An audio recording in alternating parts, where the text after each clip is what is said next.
Welcome. We're back. You're back for another reading of On Isis and Osiris. The author, as we know, Plutarch. Plutarch. If you break it down, what they call it in pronunciation, if you break it down, you know I get Plutarch. Plutarch. You got what I'm saying? Anyway, I am the nasty pastor. If you have not did it yet, and you're on my YouTube channel, OFM Kemet Edition, like, share, comment, and definitely hit that subscribe button. If you're on my Facebook page, my Facebook platform, I believe it's on I believe it is Kemet Edition, or it's OFM On Isis and Osiris.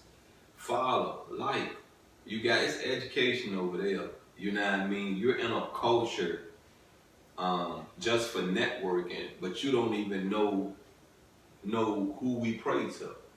You're in a culture just for networking and don't know your ancestors that built this culture so that you can network within this culture. You get what I'm saying? If you're a person, and I don't want to call you lazy, you know what I mean, because that might pull you away from the message I'm really giving you. You know, if you're a person that don't like to read much, go on over there. You got what I'm saying? There are some things I'm going to say that you may say, oh man, then go get a book. Read along with me. Go get a book. Read along with me. You feel what I'm saying? Because see, the way you process something, the way I process something may not coincide with each other. We may get to the finish line at the same time, but the way you got to the finish line ain't the way that I'm going to get there. You feel what I'm saying? Anyway, let's get into this reading. And we're on chapter 45 of On Isis and Osiris. And if you really have been keeping up with my readings, if you really have been following my readings, I'm doubling up the chapters on purpose. As I said, I would like for On Isis and Osiris to end the same time the chapter reading of Genesis end. I started both of these at the same time because I figured that I could end them at the same time. But I say this to you, you know, these are ancestors. Yes, it's translated in Greek, but I say this to you again, where it's translated from the Greeks in English. You got what I'm saying? But I say this to you again, you know, use your common sense. And you must always stand on, as I stand on, you have to reveal some truth in my culture in order to say there's some truth in your culture. Let's go and get into this reading. For Isis is the female principle of nature, and that which is capable of receiving all generations, in virtue of which she is styled by Plato, nurse and all receiving, but by the generality, the one of numberless names. Now, if you caught my reading, I'm going to pause right here. And if you caught my readings a long time ago, and if you haven't, and you're just starting to catch on to my readings, go back to the beginning. Go back to chapter 1. You know, I was explaining, I believe, last week's reading, that there's one word, but that word comes from different names. Isis, you know, Isis, Osiris, and Horus You know, if you're a Christian or you're a Baptist and you read the New Testament, the book about Jesus, you know, Isis, Horus and Osiris, that is the book. That is the same story of Horus. You got what I'm saying? Isis is Mary. Mary is Isis. You got what I'm saying? Joseph is Osiris. Osiris is Joseph. Horus is Jesus. Jesus is Heru. You understand what I'm saying? Horus' name is Heru. You feel what I'm saying? Isis' name can be said as Isis. You feel me? Osiris, you know what I mean? I've read in this book right here the different names that Osiris go under. If you catch some of these other platforms, they will give you the names that Osiris went under in different countries. You got what I'm saying? In different parts of the world. It was translated different. It was said differently. You feel me? So when I tell you that your culture comes from within my culture, how can you go against me? How can you sit there and say that we're devils? How can you sit there and say that we did not forge a civilization that is how to put it, alive and living in another part of the world? How can you not? Look, give us our respect. Give us our just due. You got what I'm saying? We civilized ourselves, and in return, y'all saw the righteousness in the civilization and followed. Thank you. You get me? Where's the thanks that should have been given?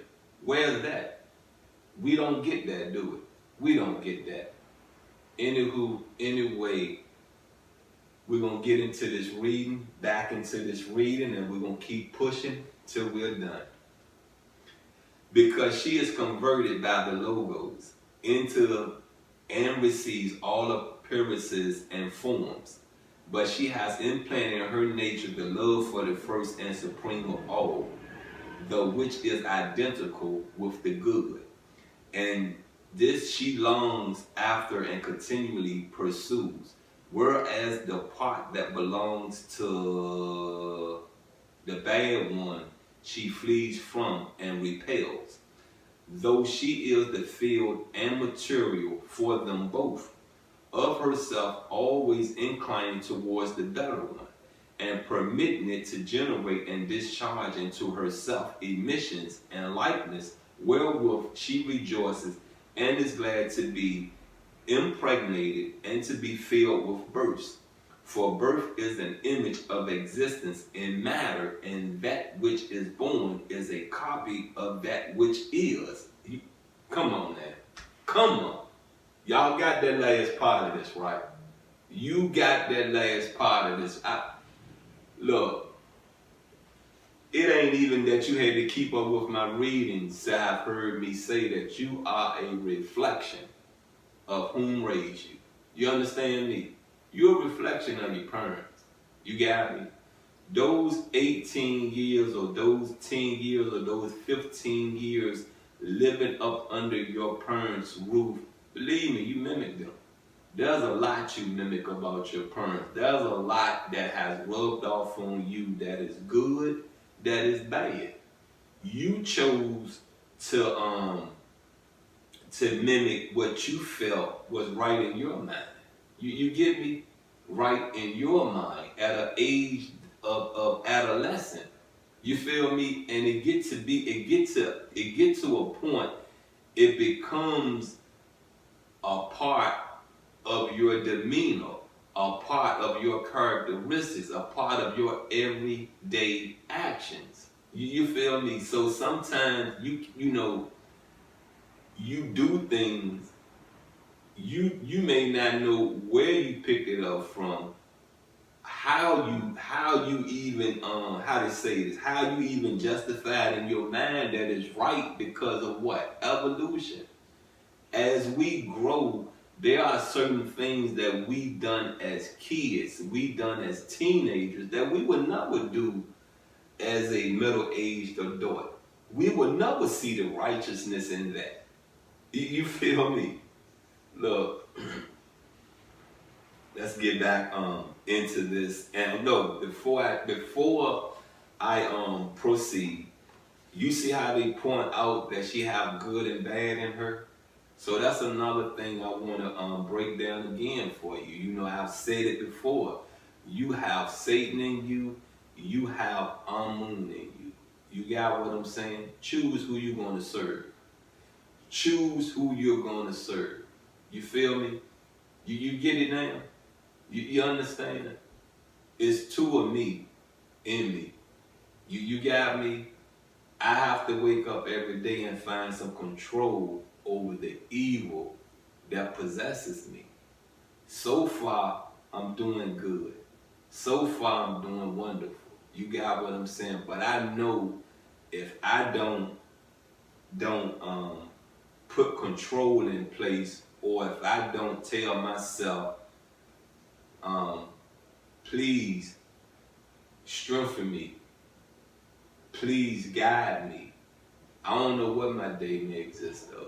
You understand me? I don't know what I may do in my day. I don't know. So I have to pray. I have to pray for strength. I have to pray for guidance. From all this, they do not absurdly to fable that the soul of Osiris is eternal and incorruptible, but that his body Typhon did tear to pieces and put out of sight, and Isis wandered about, sought for it, and joined it together again, for that which is the intelligible and the good is above all change or corruption, but the sensible and corporeal models certain images after his likeness, and borrows certain rational principles from the resemblance, which, like seal impressions in wax, do not last forever, but the disorderly and turbulent principle driven down hither from above seizes upon them. That principle which is at war with the Horus whom Isis bore, who is the sensible image of the intelligible world. For this reason, Horus is related to have had a charge of illegitimacy brought against him by Typhon. Now remember, Typhon was supposed to be a name for Satan, because he is not pure and without a lord like his father, the word, reason, who exists by him free from admixture and from passion, but is bastardized by matter on account of his bodily part. Nevertheless, he gains his cause through Hermes, that is the word, reason, bearing witness and proving how that nature, changing her from after the model of intelligible, produces the world. For the birth of Apollo that came to pass between Isis and Osiris, whilst the twin gods as yet lay within the womb of Rhea, darkly expresses that this world first became visible, and that matter, being proved to be incomplete in itself, was perfected by the word, reason, and thus produced the first birth, on which account they tell that this God was lame and lying in darkness, and they name him the elder Horus. For the world did not exist, but an image, as it were, a specter of the world that was to be. Now, that's the end of this chapter reading, but you see how they put Horus, they depict Horus as something, if I'm processing this right, on which account they tell that this God was lame and lying in darkness, and they named him the elder Horus. For the world did not exist, but an image, as it were, a specter of the world that was to be. Now, if you're sitting there and you're laying in darkness, what are you telling me? You know what I mean? What are you really telling me? And from the understanding of darkness, that's where Satan lay at. You feel me? That's where all the corruption at. That's where all the evil at. That's where all the BS is at, in darkness. And they didn't say Horus, they said Elder Horus. So what is that explaining to you? Through Horus evolution, let me say this. It can be, instead of saying what it explains, well, you could say what it explains to you, but I want to reword it this way. How it's being processed from what is written, the elder Horus through evolution became evil. You get me? Became evil. And I want to say this. I think it's one of them. It's Osiris or it's Horus that had a throne room that now they discover is underwater. You feel what I'm saying? They just really discovered this maybe 4-5 years ago, maybe a year ago. I ran across the video on YouTube, and I was explaining in my reading that I believe it was Horus or it was Osiris was supposed to be never mentioned. That's the way I perceived it. Because if you have covered this throne room with water, that means that you're never to see this. It's hope that you never come across this. You get what I'm saying? You get it? And one can say this, and I want to reiterate this. One can say this, that is the lost city of Atlantis. You feel me? You could say that is the lost city of Atlantis. I don't know, because I've never researched it, and I don't always pick up a book while I'm reading.